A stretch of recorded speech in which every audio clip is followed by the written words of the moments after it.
बिस्मिल्लाहिर्रहमानिर्रहीम। तो भाई पेडिग्री का एक प्रॉब्लम है, न्यूमेरिकल है, वो सॉल्व करते हैं। ठीक है।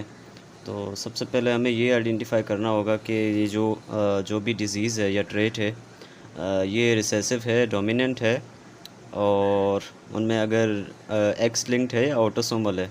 ठीक है, दोनों कंडीशंस हो सकती हैं।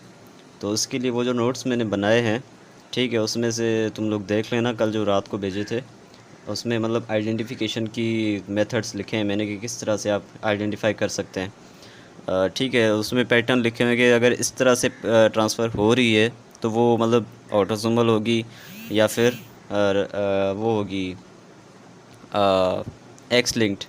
ठीक है, तो अब इसमें हम ये देखते हैं कि ये जो डिज़ीज़ है ना, आप देख सकते हैं कि जो दोनों हमारे जो पेरेंट्स हैं, ये दोनों जो है ना अफेक्टेड हैं, ये भी और ये भी।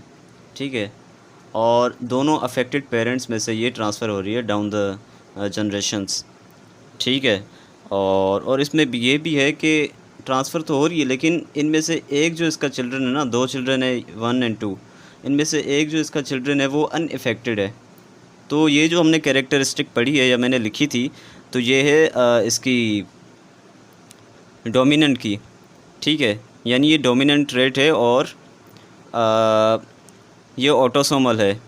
क्यों ऑटोसोमल है? क्योंकि इसमें जो मेल्स है ना वो ज़्यादा अफेक्ट नहीं हो रहे, सिर्फ मतलब एक ही मेल यहाँ पे अफेक्ट हुआ है। अगर ज़्यादा होते तो ये एक्स लिंक्ड होती। सही है, तो मतलब ये कंफर्म हो गया कि ये जो ट्रेट है वो है ऑटोसोमल डोमिनेंट। और अब इसका सेकंड स्टेप है जीनोटाइप्स। सही है, जीनोटाइप्स के अब फॉर सपोज कर लेते हैं कि हमारे पास जीनोटाइप इस ए। सही है, तो अब इसके पॉसिबल कॉम्बिनेशन हमारे पास ए बन सकता है, ए स्मॉल ए बन सकता है, या स्मॉल ए बन सकता है। ये दोनों अफेक्टेड के जो है ना होते हैं सिंबल्स, और ये अनअफेक्टेड होगा। ठीक है, और हमें पता है कि जो भी ये डार्क शेड्स होते हैं ये अफेक्टेड को शो करते हैं। तो या अफेक्टेड में यानी ये जो डार्क हैं यहाँ पे, यहाँ पे, यहाँ पे, यहाँ पे, या तो आइदर इट विल बी ए और ए। तो ये हमें कैसे पता चलेगा कि इन दोनों में से कौन सा जो है वो जीनोटाइप होगा इनका अफेक्टेड का? तो सबसे पहले तो हमें जो चीज़ कंफर्म है वो कर लेते हैं। जो अनअफेक्टेड है उनका तो जीनोटाइप सिंपली ये होगा ए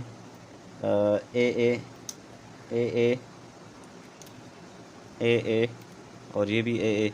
ओके, और यहाँ पे भी। ठीक है, तो डोमिनेंट की बात करते हैं। जो अफेक्टेड हैं उनमें एक तो कंफर्म होता है कि ए बड़ा होगा ही होगा, कैपिटल, क्योंकि मिनिमम एक जो है ना हमें चाहिए होता है जो एलील होता है डोमिनेंट, उसको अफेक्टेड कहने के लिए। यहाँ पे भी ए लिख लेते हैं, यहाँ पे भी और यहाँ पे भी।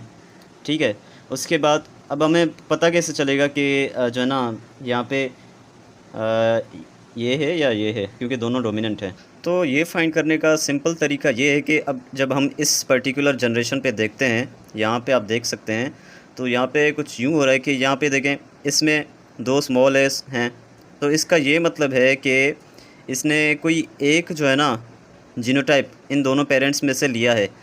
ठीक है, तो इसका मतलब ये है कि देयर इज़ अ चांस कि जो दोनों पेरेंट्स हैं उनके पास ज़रूर छोटे वाला ए होगा।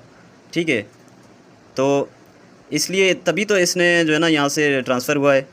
तो इसका ये मतलब है कि इसका जो जीनोटाइप होगा वो यहाँ पे भी ए होगा और यहाँ पे भी ए होगा। ठीक है, क्योंकि एक इसने दिया और एक इसने दिया, दोनों जो इसकी अपकमिंग जनरेशन्स हैं, और यहाँ पे भी यही केस होगा। ठीक है, इसके जीनोटाइप्स हमने असाइन कर लिए सारे। लास्ट बहुत इंपॉर्टेंट इसका जो मतलब पार्ट है वो है प्रोबेबिलिटी। अब प्रोबेबिलिटी के लिए मतलब एक एग्जांपल लेते हैं। फॉर सपोज़, अब सपोज़ करते हैं हमारे पास 7 और 10। ठीक है, इन दोनों की फॉर सपोज़ इन दोनों की हमारे पास मैरिज हो जाए, या इस तरह से भी रिप्रेजेंट कर सकते हैं। ठीक है, ये वाली लाइन जो होती है ना ये मैरिज को रिप्रेजेंट करती है। तो 7 और 10, तो पॉसिबल उसकी आउटकम क्या होगी, कितने % चांसेस होंगे कि वो जो पर्टिकुलर ट्रेट है वो आगे इनहेरिट हो सकेगा? तो पहले हम देखेंगे इन दोनों की जीनोटाइप, 7 का भी और 10 का भी।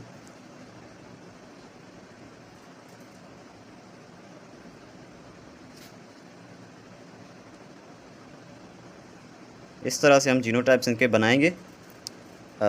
ये 7 का है और दूसरा 10 का है, ठीक है। तो ये कॉम्बिनेशन बन रहे हैं हमारे पास, मतलब किसी भी, ये आप देख सकते हैं all of these members do not contain any capital A, सारे के सारे जो है ना स्मॉल ए हैं। और हमें पता है कि जो स्मॉल ए होता है वो रिस्पॉन्सिबल नहीं होता उस डिज़ीज़ के लिए।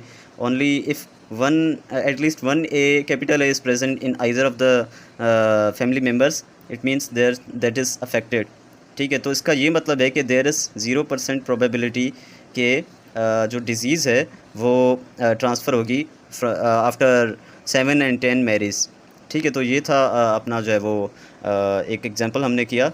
होपफुली आपको समझ आ गया होगा। Thank you.